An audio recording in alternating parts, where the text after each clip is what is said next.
ఖచ్చితంగా మీరు చెప్పినట్టుగా ప్రజాస్వామ్యంలో ఎవరికైనా పార్టీని ఏర్పాటు చేసుకునే హక్కు ఉంది. అనేక పార్టీలు వచ్చాయి, తర్వాత కాలగర్భంలో కూడా కలిసిపోయాయి. అయితే విజయసాయి రెడ్డి గారు ఇప్పుడు కొత్త పార్టీని పెట్టడం వల్ల ఎవరికి లాభం ఎవరికి నష్టం అనేది కూడా మనం ఇక్కడ అంచనా వేయాలి. ఎందుకంటే ఆయన పార్టీ ప్రకటన అనేది కన్ఫర్మ్ చేసేశారు. ఈ నెలాఖరు నాటికి ఆయన పార్టీ ప్రకటన అయితే కన్ఫర్మ్ అయిపోయింది. అయితే మొదట్లో ఆయన పత్రికను పెడతామని చెప్పారు, తర్వాత దాన్ని పార్టీగా మార్చారు. మరి నేను ఎప్పుడు పత్రిక గురించి ఏం మాట్లాడాల, కేవలం పార్టీ గురించి మాత్రమే ఆయన మాట్లాడటం జరిగింది. నిన్న మొన్నటి వరకు వైసీపీ, ఈ రోజుకి మీరు విజయసాయి రెడ్డి అంటే వైసీపీ పార్టీ అనుకుంటున్నారు తప్ప ఆయన వైసీపీ పార్టీ నుంచి బయటికి వెళ్ళిపోయారని చెప్పి ఎవరు అనుకోవటం లేదు. ఎందుకంటే వైసీపీ పార్టీ మొదటి నుంచి కూడా ఆయనకు వైసీపీ పార్టీతో ఉన్నటువంటి అభినవ సంబంధం కావచ్చు. 2019 ఎన్నికల్లో జగన్మోహన్ రెడ్డి పాదయాత్ర పేరుతో తెర ముందు ఉంటే తెర వెనక సోషల్ మీడియాతో పాటు వ్యవహారాలన్నీ నడిపినటువంటి వ్యక్తి విజయసాయి రెడ్డి వ్యక్తి. అలా జగన్మోహన్ రెడ్డి కేసుల గురించి కావచ్చు, జగన్మోహన్ రెడ్డి గారి పార్టీ బలాబలాల గురించి కావచ్చు, బలంగా తెలిసినటువంటి ఏకైక వ్యక్తి ఎవరైనా ఉన్నారంటే అది విజయసాయి రెడ్డి మాత్రమే.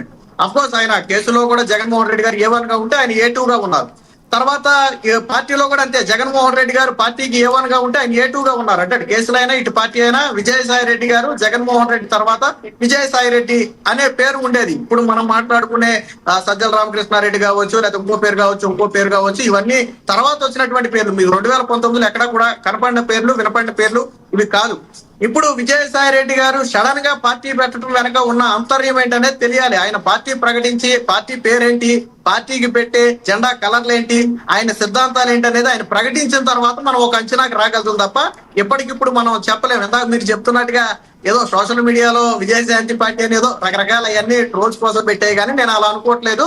ఖచ్చితంగా ఆయన పార్టీ పేరును కూడా మనం పరిశీలనలోకి తీసుకోవాలి, పార్టీ జెండా కలర్స్ ను కూడా మనం పరిశీలనలోకి తీసుకోవాలి. ఎందుకంటే రీసెంట్ గా జగన్మోహన్ రెడ్డి గారి మీద ఆయన ఫైర్ అయింది ఎప్పుడంటే రావణ్ విషయంలో ఆయన ఫైర్ అయ్యారు. జోసెఫ్ విషయంలో ఆయన ఫైర్ అయ్యాడు. ఏమనంటే దేశద్రోహం కింద అరెస్ట్ అయినటువంటి వ్యక్తికి మీరు మద్దతు పలకటం అంటే ఏం సందేశం ఇస్తున్నారు మీరు?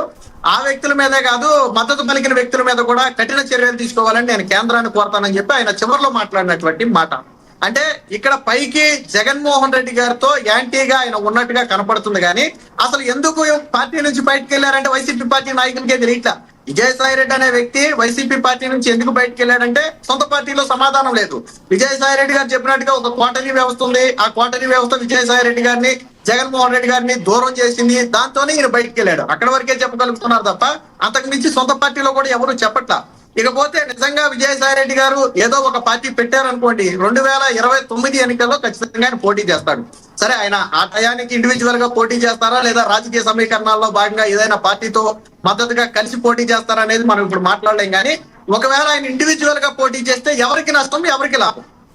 నేనేమనుకుంటానంటే నిజంగా విజయసాయి రెడ్డి గారు కన్నా జగన్మోహన్ రెడ్డి గారి మీద యాంటీతోనే పార్టీ పెట్టి ఉంటే, ఎందుకని ఈ మాట అంటున్నానంటే ఈ రోజుకి విజయసాయి రెడ్డి, జగన్మోహన్ రెడ్డి ఇద్దరు ఒకటే.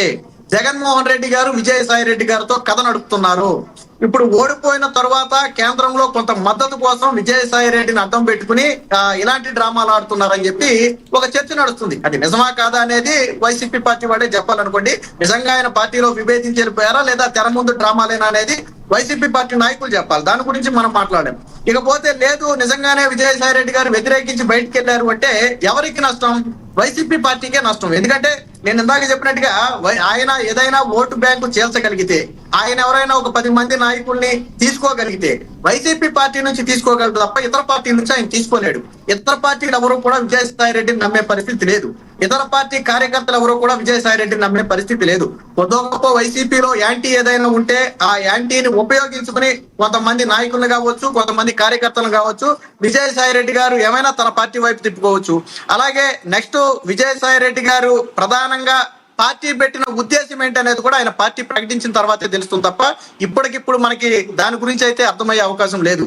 ఆయన సిద్ధాంతాలు ప్రకటించాలి, పార్టీ విధానం ప్రకటించాలి. పార్టీ ప్రకటించే రోజు ఎందుకు పార్టీ ప్రకటించానో కూడా ఆయన చెప్పాలి, ఖచ్చితంగా చెప్పాలి. ఇప్పుడు ఫర్ ఎగ్జాంపుల్ షర్మిల గారిని తీసుకుందాం మనం. ఆయన కాంగ్రెస్ పార్టీలో ఉన్నారు. అటు తెలుగుదేశం పార్టీ మీద విమర్శలు చేస్తారు, ఇటు వైఎస్ఆర్సీపీ పార్టీ మీద విమర్శలు చేస్తారు. మధ్యలో న్యూట్రల్ గా వాళ్ళ పార్టీ స్టాండ్ అనేది చాలా బలంగా వినిపించే ప్రయత్నం చేస్తున్నారు. మరి విజయసాయి రెడ్డి గారి లాగా 2 పార్టీల మీద విమర్శలు చేసి న్యూట్రల్ స్టాండ్ ని తీసుకోగలరా? అధికారంలో కూటమి ఉంది, ఖచ్చితంగా విమర్శించడానికి ఏదో ఒక అంశం దొరుకుద్ది. అలాగే అదే క్రమంలో గతంలో జగన్మోహన్ రెడ్డి గారి పాలనను కూడా విజయసాయి రెడ్డి గారు విమర్శించాలి. ఇక్కడ చిక్కు వచ్చింది, గత పాలనలో విజయసాయి కూడా పాత్ర ఉంది అందులో. విజయసాయి రెడ్డి గారు అందులో ఎంపీగా ఉన్నారు, స్వయంగా మొన్న ఎన్నికల్లో ఆయనే పార్లమెంట్ సభ్యుడు చేశారు, ఓడిపోయారు అనుకుంటే వేరే విషయం, పోటీ చేశారు. మరి గత పాలనను విమర్శిస్తే పాలన నచ్చినప్పుడు విజయసాయి రెడ్డి గారు ఆయన జగన్మోహన్ రెడ్డి గారితో ఎలా ఉన్నారు, ఈ ప్రశ్న ఖచ్చితంగా లేవనెత్తుతారు. రేపు పొద్దున్న జగన్మోహన్ రెడ్డి గారిని విమర్శించిన, కూటమిని విమర్శించిన మొదటగా విజయసాయి రెడ్డి గారికి చాలా క్లిష్టమైన సవాలు ఒకటి ఉంది, వాటికి సమాధానం చెప్పాలి.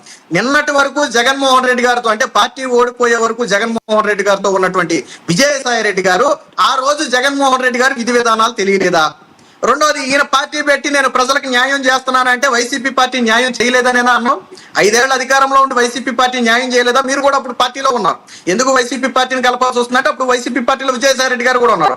ఒప్పుకోవాలి, 5 ఏళ్ల పాటు వైసీపీ పార్టీ ప్రజలకు న్యాయం చేయలేదు కాబట్టే ప్రజలు ఓడించారు, కాబట్టే నేను కూడా ఇప్పుడు ఆ పార్టీ సిద్ధాంతాలు విధానాలు నచ్చక నేను బయటకు వచ్చానని చెప్పి విజయసాయి రెడ్డి గారి ప్రకటన చేయాల్సి ఉంటుంది. మరి విజయసాయి రెడ్డి గారు ఎంతవరకు జగన్మోహన్ రెడ్డి గారి మీద విమర్శలు చేస్తారో చూడాలి. మొన్న ఆయన పార్టీ నుంచి బయటకు వచ్చినప్పుడు కూడా కోటరీ మీద విమర్శలు చేశారు, కానీ విజయసాయి రెడ్డి గారి మీద, జగన్మోహన్ రెడ్డి గారి మీద ఎక్కడా కూడా డైరెక్ట్ అటాక్ అయితే చేయలే. వాస్తవానికి విజయసాయి రెడ్డి గారు ఉన్న స్థానానికి, ఇప్పుడు ఆయన బయటకు వచ్చిన విధానానికి జగన్మోహన్ రెడ్డి గారి మీద చాలా తీవ్ర స్థాయిలో విమర్శలు చేసి ఉండాలి. కానీ ఇప్పటి వరకు ఆయన ఎక్కడా కూడా జగన్మోహన్ రెడ్డి గారి మీద విమర్శలు చేయలేదు.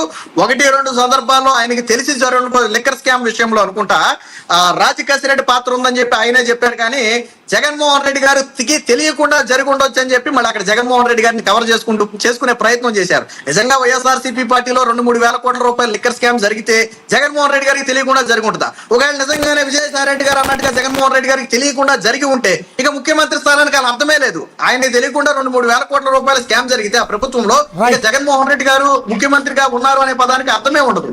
సో ఇలాంటి అనేక ప్రశ్నలు వస్తున్నాయి. ఇక బీజేపీ, ఇక్కడ తోడుగా మనం ఆ బీజేపీతో ఏమన్నా విజయసాయి రెడ్డి గారు ఏమన్నా పొత్తు పెట్టుకునే ప్రయత్నమో లేదా ఆయన కేసుల నుంచి బయటపడే ప్రయత్నంలో భాగంగానే ఏమైనా ప్రయత్నం చేస్తున్నారనే కోణంలో కూడా చూడాలి. ఎందుకంటే జగన్మోహన్ రెడ్డి గారి మీద ఎన్ని కేసులు ఉన్నాయో విజయసాయి రెడ్డి గారి మీద కూడా అన్ని కేసులు ఉన్నాయి. జగన్మోహన్ రెడ్డి గారైనా విజయసాయి రెడ్డి గారైనా అధికారం ప్రధానంగా దేనికోసం కావాలి అంటే వాళ్ళ కేసుల నుంచి బయటపడటానికి కావాలి. నిజంగా విజయసాయి రెడ్డి గారికి తెలుసు రేపు పొద్దున ఆయన రేపు 2029 ఆయన ముఖ్యమంత్రి కాలేడు, కనీసం అపోజిషన్ లీడర్ గా కూడా కాలేరు. ఎందుకంటే ఉన్న పరిస్థితులు అలాంటివి. ఇప్పట్లో ఇప్పుడు తెలుగుదేశం పార్టీని, జనసేనని, వైసీపీ పార్టీని కాదని, ఆ 3 పార్టీని కాదని ఆయన ఎదగలరా అంటే ఇప్పుడు జరిగేది కాదు. ఏమో భవిష్యత్తులో ఏం జరుగుతుందో మనం చెప్పలేం, కానీ ఎప్పటికిప్పుడు జరిగే విషయం కాదు. ఇవన్నీ తెలిసి కూడా ఆయన పార్టీ పెడుతున్నారు అంటే దీని వెనక అంతరార్థం ఏంటనేది ఆయన పార్టీ ప్రకటించిన తర్వాత, ఆయన సిద్ధాంతాలను ప్రకటించిన తర్వాత మాత్రమే అర్థమవుతుంది. ఒకటి మాత్రం నిజం, విజయసాయి రెడ్డి గారైనా జగన్మోహన్ రెడ్డి గారైనా కేసుల నుంచి బయటపడాలనే తాపత్రయంతో ఉంటారు, అందులో ఎటువంటి సందేహం లేదు. ఎందుకంటే వాళ్ళ మీద ఉన్నటువంటి కేసులు సిబిఐ కేసులు కావచ్చు, ఈడీ కేసులు కావచ్చు, చాలా తీవ్రమైనటువంటి కేసులు. ఒకవేళ ఏ కేసు అయినా నిరూపించబడితే దాదాపుగా 7 నుంచి 10 ఏళ్ల శిక్ష పడే అవకాశం ఉన్నటువంటి కేసులే, కానీ చిన్న కేసులు ఏవి కూడా లేవు.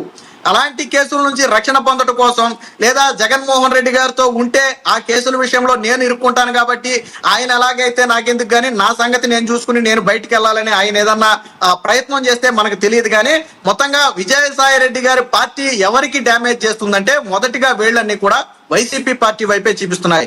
ఇక కూటమిలో కూడా జనసేన, టీడీపీలో ఏదైనా యాంటీ ఉండుంటే, టికెట్లు ఇవ్వని వాళ్ళు కావచ్చు, లేదా విధానాల మీద ఏదన్నా వ్యతిరేకత ఉన్నవాళ్ళు కావచ్చు, ఇంకొకళ్ళు కావచ్చు, ఉంటే ఆయన ఏదన్నా తిప్పుకోగలరా అంటే చెప్పలేం, అది కాలం నిర్ణయించాలి. కానీ వైసీపీ పార్టీ నుంచి విజయసాయి రెడ్డి పార్టీ వైపు మళ్ళినంత స్పీడ్గా కూటమి నుంచి ఎవరు కూడా విజయసాయి రెడ్డి వైపు మళ్ళరు.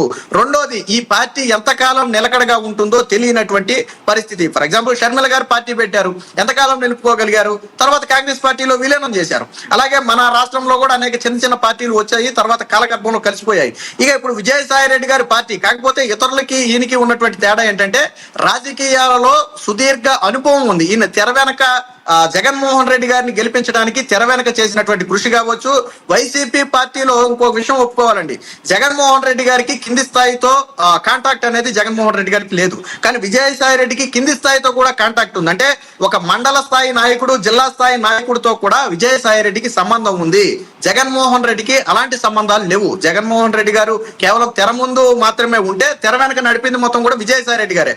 సో ఆ పరిచయాలు అనేవి ఇప్పుడు విజయసాయి రెడ్డికి బాగా ఉపయోగపడవచ్చు. గత గతంలో వ్యూహాలు కావచ్చు, పార్టీని నడపడంలో కావచ్చు, జగన్మోహన్ రెడ్డి గారి దగ్గర నుంచి చూసిన వ్యక్తిగా ఆయనకి కొంత అంటే ఇతర వ్యక్తులు పార్టీ పెట్టడానికి, విజయసాయి రెడ్డి పార్టీ పెట్టడానికి కొంత డిఫరెంట్ ఏంటంటే ఈయనకి కొంత అనుభవం ఉంది. ఎంతవరకు నిలబడగలం, రాష్ట్రంలో ప్రజలు ఎలాంటి తీర్పునిస్తారు, మన పార్టీ ఎంతకాలం మనుగడ సాగింది, ఇలాంటి విషయాల మీద అవగాహన ఉన్నటువంటి వ్యక్తి.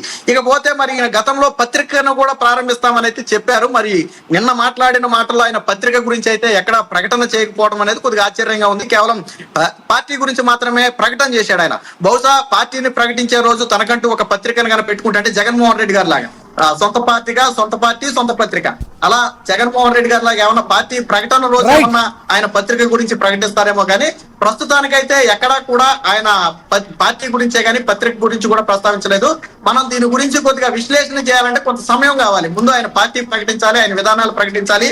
రెండు పార్టీల మీద, ఇప్పుడు ఉన్నటువంటి కూటమి మీద, వైసీపీ పార్టీ మీద ఆయన మాట్లాడే మాటలను బట్టి మనం అర్థం చేసుకోవడానికి అవకాశం ఉంటుంది. రైట్ అందుబాటులో ఉండండి సార్, మళ్ళీ మాట్లాడతాం. మనతోటి వైసీపీ అధికార ప్రతినిధి అడ్వకేట్ సౌమ్య గారు ఫోన్ ద్వారా అందుబాటులో ఉన్నారు. ఆవిడతో ఒకసారి మాట్లాడదాం.